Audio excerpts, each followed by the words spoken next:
अब आइएगा, बड़ी सुंदर चर्चा है महाभारत की। महाभारत की बड़ी सुंदर चर्चा है, आप लोग ध्यान से सुनेंगे और गौर करेंगे। महाभारत क्यों हो गया? महाभारत हो गया हंसी हंसी में, लंका जल गई हंसी हंसी में। इसलिए हंसी उतनी कीजिए जितने में बर्दाश्त हो जाए, जितनी हंसी बर्दाश्त हो सके। आवश्यकता से ज्यादा हंसी करेंगे तो फिर मामला गड़बड़ हो जाएगा। बात में महाभारत हो गया, हंसी हंसी में महाभारत हो गया, हंसी हंसी में लंका जल गई। आइएगा, बात ही के कारण महाभारत हो गया। महाभारत की जड़ कौन है? महाभारत की जड़ है राजा द्रुपद और द्रोणाचार्य। दोनों में बात ही फंस गई, जिसके कारण महाभारत हो गया, लेकिन बात से पीछे नहीं हटे। इसलिए बात संभाल कर बोलिए, शब्द संभाल कर बोलिए, शब्दों पर लगाम लगा कर रखिए, क्योंकि शब्द के कोई हाथ पैर नहीं होते। एक शब्द औसत बनता है, एक शब्द जहर बनता है। इसलिए शब्द पर जरूर आप लोग शब्द बोलने से पहले सोच समझ करके बोलिए। आइएगा, बड़ी सुंदर चर्चा। जिस समय कौरवों ने लच्छाग्रह का निर्माण किया,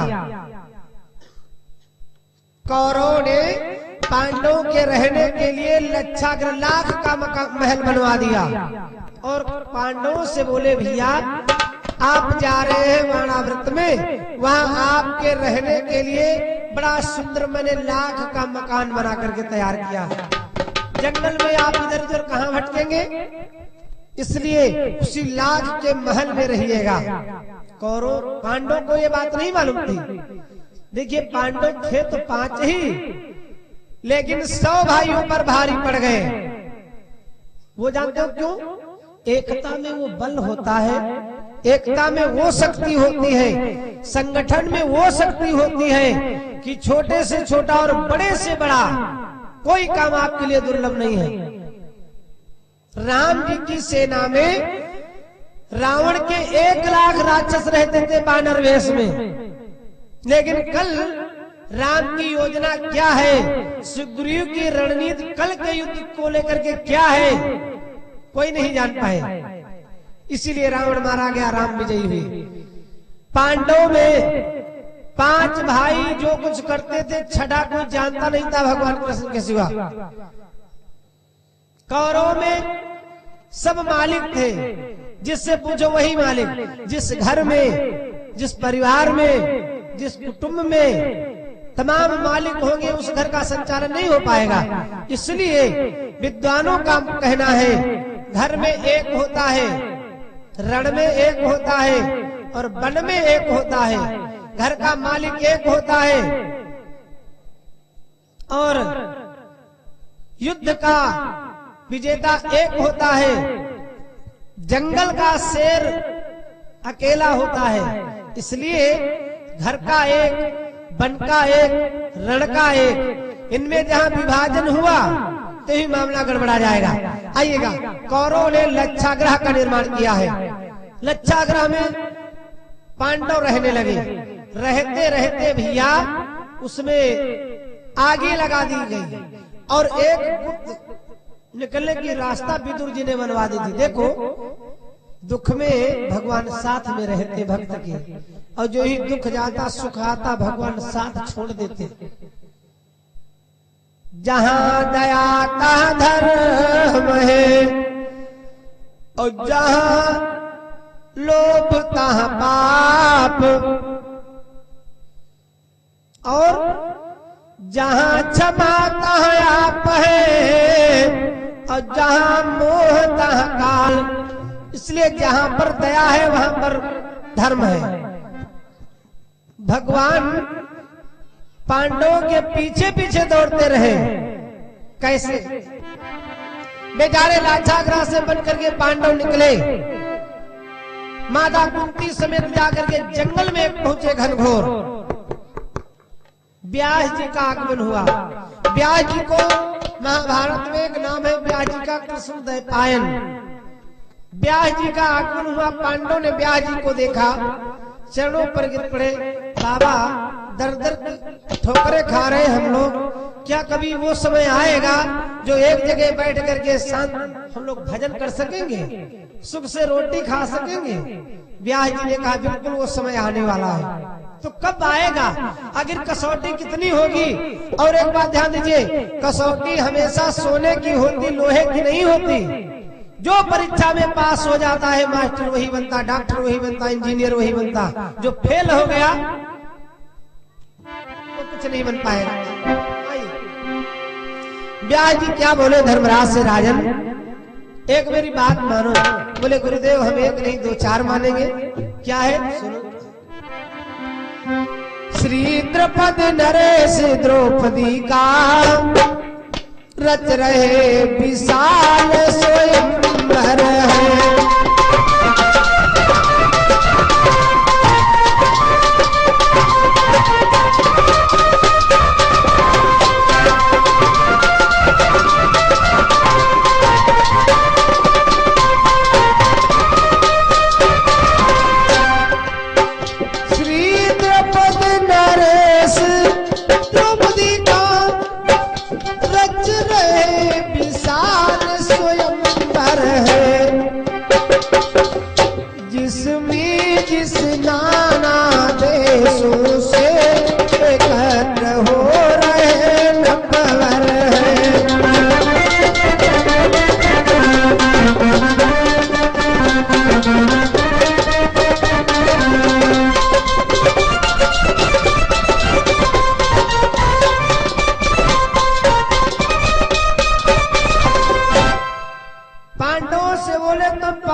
पांचाल देश को जाइए, वहां क्या है? राजा द्रुपद अपनी बिटिया द्रौपदी का स्वयंवर कर रहे हैं और उस स्वयंवर में देश देशांतर के राजा लोग आ रहे हैं। द्रौपदी द्रुपद की पुत्री है, यज्ञों द्वारा प्रकटाई है।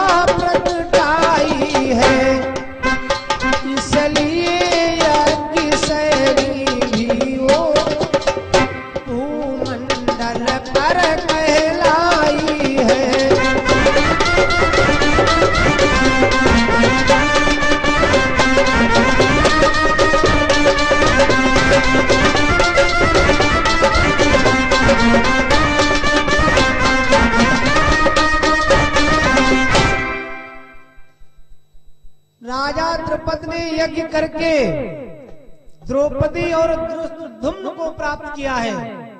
देखो द्रौपदी का पहला नाम है यज्ञसैनी, दूसरा नाम है द्रौपदी, तीसरा नाम है कृष्णा, चौथा नाम है पांचाली, पांचवा नाम है सैरेंद्री।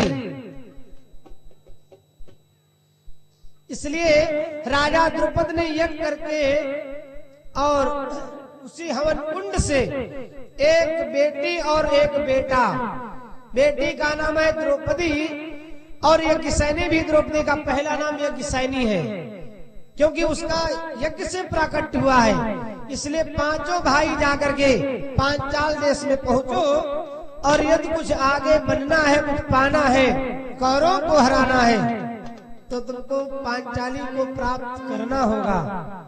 अब बेचारे पांचों पांडव को 1 वर्ष अज्ञातवास रहना है।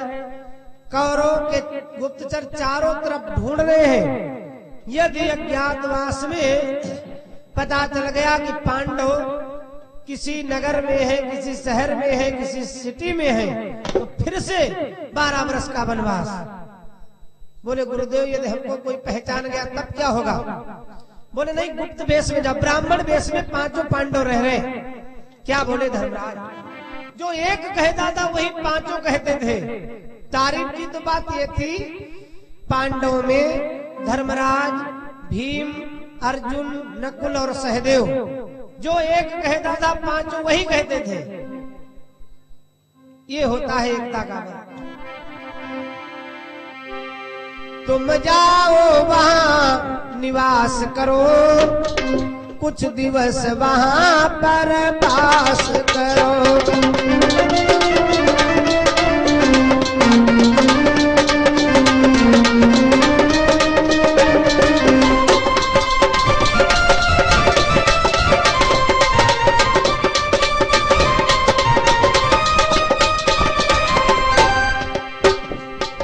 गुप्त रूप से द्रौपदी को पाने का कोई उपाय रचो।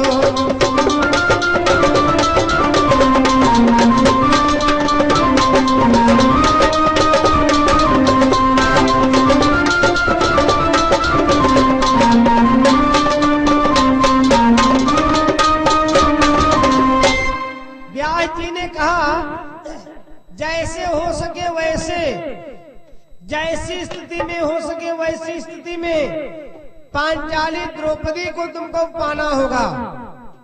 क्योंकि द्रौपदी कोई साधारण नारी नहीं थी। तारा, अहिल्या, कुंती, द्रौपदी और मंदोदरी, इनकी गिनती पंचकन्याओं में है। इसलिए द्रौपदी को पाना बहुत जरूरी है। धर्मराज कहने लगे, गुरुदेव ये तो कार्य है बड़ा असंभव। बोले असंभव को संभव करोगे जब ही कुछ बनेगा। तो बोले ऐसा है, पांचों पांडवों से बोले भैया दिन में यात्रा करेंगे, कोई पहचान लेगा, जान जाएगा तो फिर से 12 वर्ष भटकना पड़ेगा। इसलिए चलो हम लोग रात यहाँ से निकल चलते हैं। देखो 3 चीजें किसी को नहीं बतानी चाहिए। कौन कौन? जोग जुगुति तप मंत्र प्रभाव,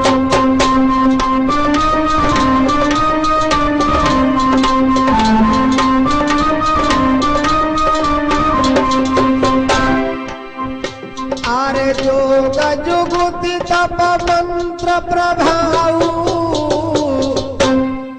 फलाई तब जब करिए चुराव।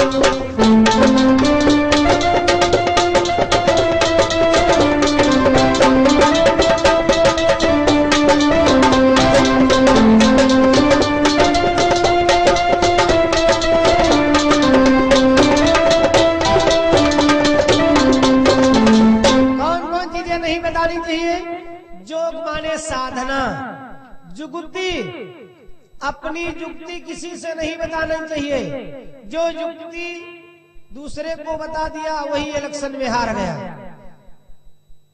तप मंत्र प्रभाव, तपस्या, साधना और मंत्र ये किसी को बताने वाली चीजें नहीं होती। इनको जितने छुपा के रखेंगे उतने ज्यादा इनका प्रभाव बढ़ेगा। पांडव में एक युक्ति जो थी वो कोई जान नहीं पाता पांडव की, इसीलिए पांडव विजयी हुए। भैया धर्मराज चल पड़े। पांचों भाई, भीम ने पांचों लोगों को अपने शरीर पर लाद लिया और चल पड़े। माता कुंती को यहाँ पर बिठाए। क्या बात है, पांडव विजयी तो इसीलिए हुए, इतनी कुंती की सेवा करते थे, इतनी सेवा करते थे। माता पिता गुरु का आशीर्वाद कभी मिथ्या नहीं होता है।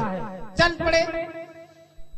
सूर्योदय से पहले पहले धर्मराज बोले हमको पांचाल देश में पहुंचना होगा, नहीं तो ये दुर्योधन के गुप्तचर जान गए पांडव फला नगर में है, फला देश में है, तो पुनः फिर 12 वर्षों के लिए दर दर की ठोकरें खानी पड़ेगी।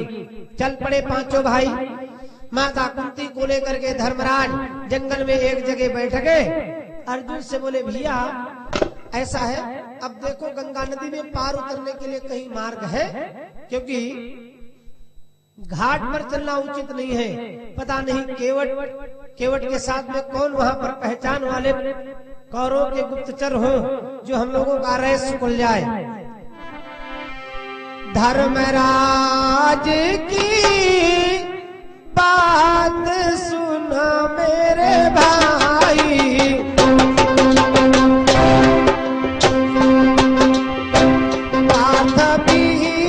सम्राट जी।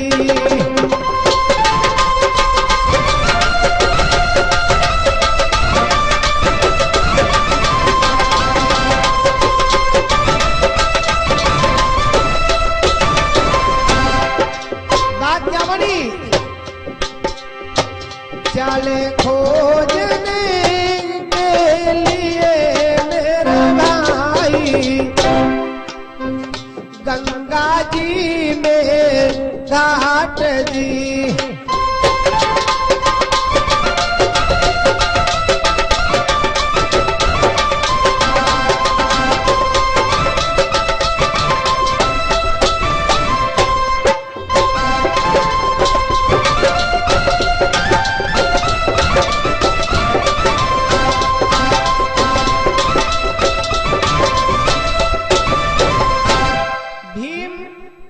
नकुल सहदेव धर्मराज माता कुंती एक जगह बैठ गए। अर्जुन गांडीवधारी लेकर के गांडीव धनुष गंगा नदी के किनारे किनारे बहुत दूर तक चले गए, 2-3 किलोमीटर तक। कहीं पार जाने की रास्ता न मिली।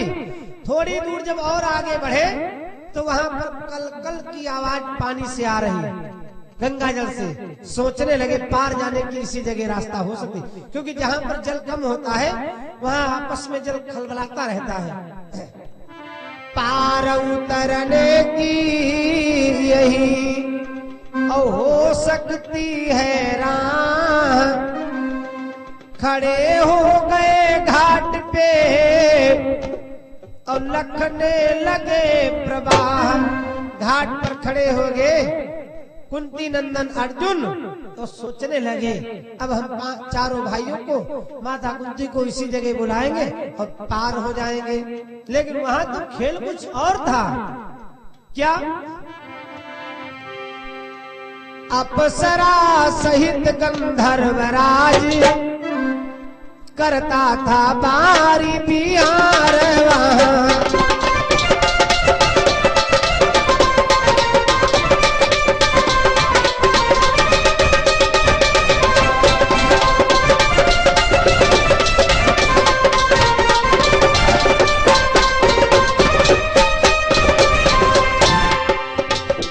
अप्सरा सहित गंधर्वराज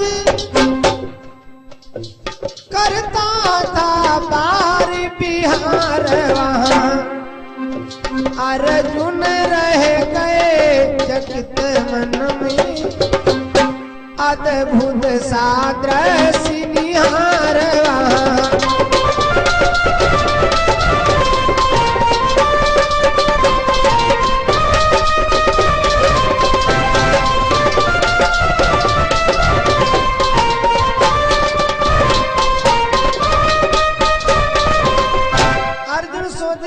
पार उतरने की इसी जगह रास्ता मिल गई हमको, लेकिन वहां तो चित्रकेतु गंधर्व अप्सराओं के समेत उस गंगा नदी में रात्रि के समय में विहार करने के लिए आया है। और जो ही अर्जुन पहुंचे वहां पे कहानी कुछ और बनी। क्या? पाकर नर की आहट तट पर गंधर्वराज बाहर निकला, मानो शिकार सन्मुख बिलोक क्रोधित होकर नाहर निकला।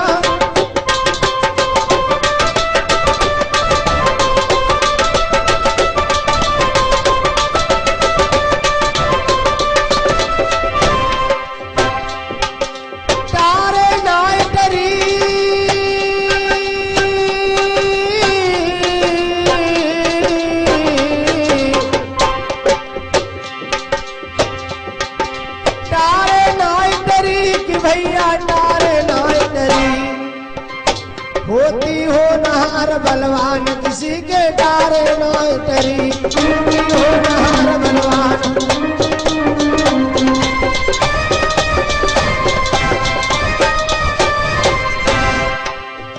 चित्रकेतु गंधर्व बाहर निकला। क्या बोला अर्जुन से? तू नहीं जानता सुरपुर का रणधीर भी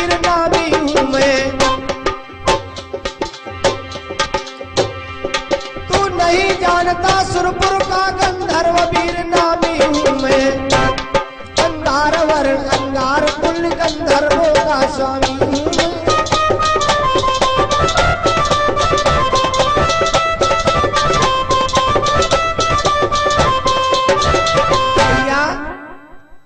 ज्यों ही अर्जुन घाट पर पहुंचे, ज्यों ही मानो के आने की आहट गंगा घाट पर मिली, चित्रकेतु गंधर्व का खेल बिगड़ गया। चित्रकेतु गंधर्व का जब खेल बिगड़ गया, गंधर्वों का राजा है, गंधर्वों का सम्राट है, और जो राजा होता है प्रधान से लेकर के प्रधानमंत्री तक, तो पद की गरिमा अलग होती है।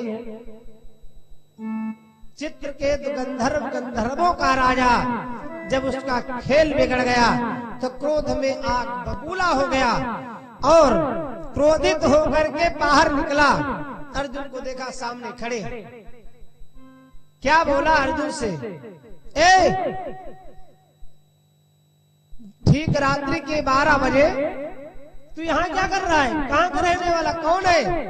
अर्जुन सोचने लगे, तीनों लोगों में ऐसा कोई है नहीं जो गांडीव धनुष की टंकार सुन करके जिसका हृदय कांप न उठे। लगता है ये कोई अपरिचित आदमी है। अर्जुन कुछ बोले नहीं। फिर कहा, मानो रात्रि के ठीक 12 बजे यहाँ कैसे आया, तुझको किसने बुलाया? कुछ नहीं बोले अर्जुन। कहा, मैं गंधर्वों का स्वामी हूँ, मैं गंधर्वों का सम्राट हूँ।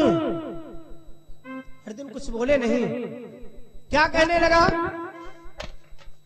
मैं प्रत्येक दिन रात्रि के समय में यहाँ विहार करने आता हूँ, और रात्रि के समय में किसी मानव को यहाँ आने का अधिकार नहीं है। इसलिए अब लगता है तुम्हारा काल ही तुमको यहाँ पर खींच कर लाया है। तो अर्जुन ने जब इतना शब्द सुना गंधर्व के मुख से, सोचने लगे, जब एक बार गांडीव धनुष की टंकार हिलती है तो दुश्मन का कलेजा दहल जाता है। लगता है कोई परिचित आदमी नहीं है। क्या बोले अर्जुन? अर्जुन बोले,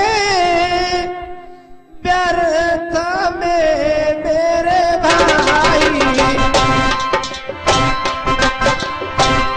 करते हो तुम क्रोध जी।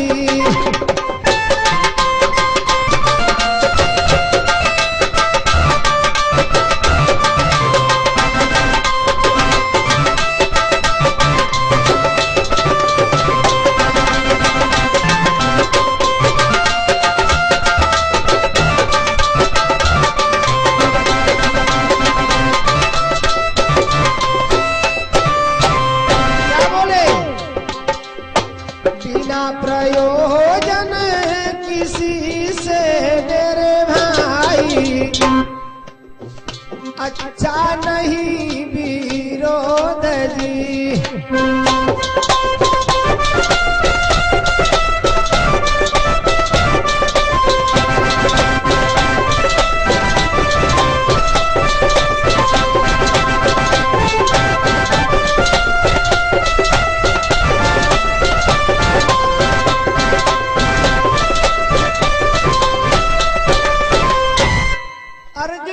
पड़े, क्या हंसे? अरे भैया, ये तुम क्या बक रहे हो? अपने मुंह तुम आपनी करनी, तुलसी बाबा कहते हैं, और पार अनेक भांति बहु करनी।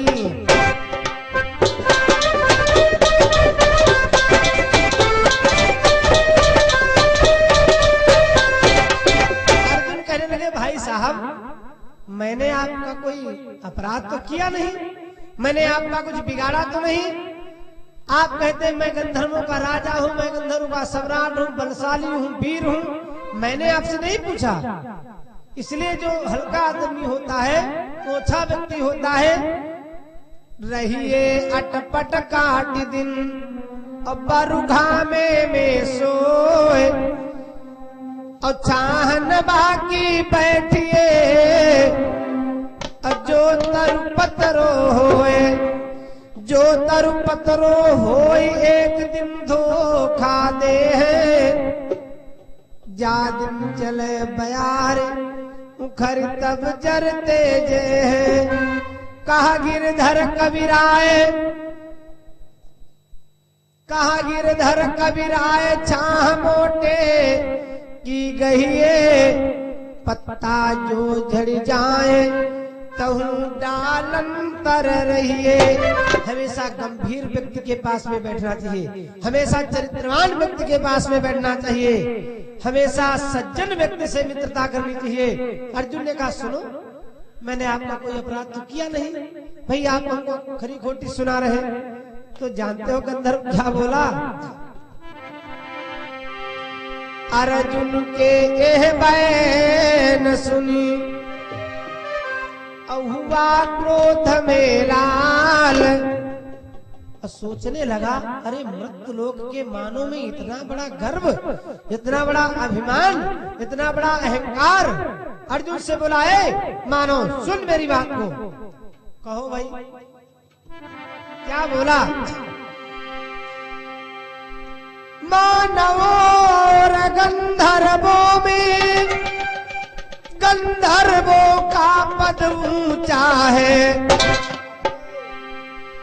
गंधर्व लोक सम मृत्यु लोक पा सकता नहीं प्रतिष्ठा है।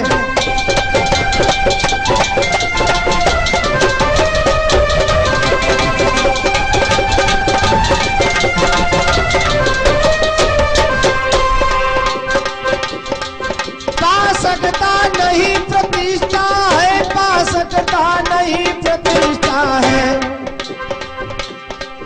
गंधर्व लोक सब मृत्यु लोक पा सकता नहीं प्रतिष्ठा है।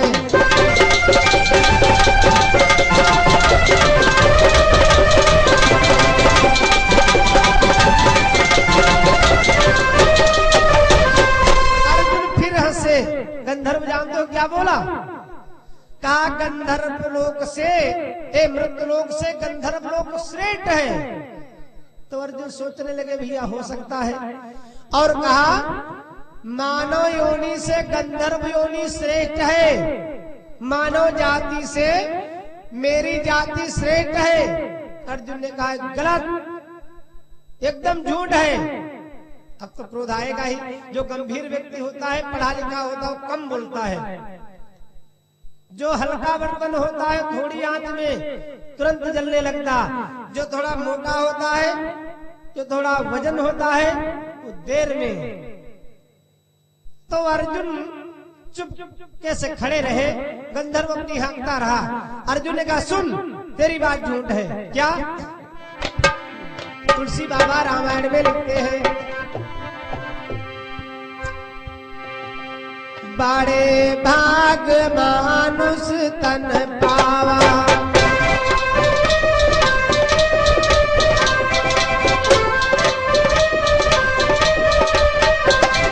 सुर दुर्लभ सबरकम तन गावा।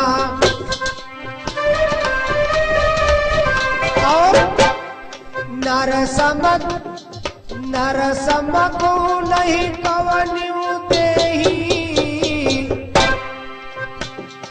नर तन सम प्रिय को नहीं देही, और जीव जंतु अघ जाचत तेहि।